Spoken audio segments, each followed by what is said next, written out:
నమస్తే అండి. ఇక్కడ చూసారు కదా మందారం మొక్కకి ఎలా స్ప్రెడ్ అయిందో. దీన్ని మడ్ ప్యాక్ అంటారండి. ఇది కాండం దగ్గర నుంచి స్టార్ట్ అయ్యి ప్లాంట్ మొత్తం కూడా రసం అంతా పీల్చేసి ప్లాంట్ చనిపోతూ ఉంటుంది. బ్లాక్ కలర్ లోకి మారిపోతూ ఉంటుంది. మీరు ఎప్పుడైతే ఇలా ఇన్ఫెక్ట్ అయినవి గమనిస్తారో మొత్తం కూడా ప్రూన్ చేసేసేయండి. ప్రూన్ చేసిన తర్వాత ఇంకా ఎక్కడైనా మీకు ఈ ప్రాబ్లం ఉంది అనిపిస్తే ఇక్కడ చూసారు కదా శాండ్ పేపరు. ఇలా శాండ్ పేపర్ తీసుకొని ఇన్ఫెక్ట్ ఉన్న చోటంతా కూడా ఒకసారి రఫ్ చేసేయండి.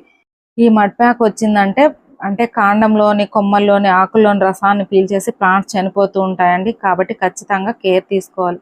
మనం ఇప్పుడు క్లీన్ చేసుకున్న తర్వాత అవి కొంచెము నలకలు అవి రాలి ఉంటాయి కదా, మళ్ళీ అటాక్ కాకుండా 2 ఇంచుల వరకు సాయిల్ పాత మట్టి తీసేసి సాఫ్ ఫంగిసైడ్ ని కొంచెం వాటర్ లో కలుపుకొని కాండం దగ్గర నుంచి మొత్తం కూడా ప్లాంట్ అంతా అప్లై చేయండి.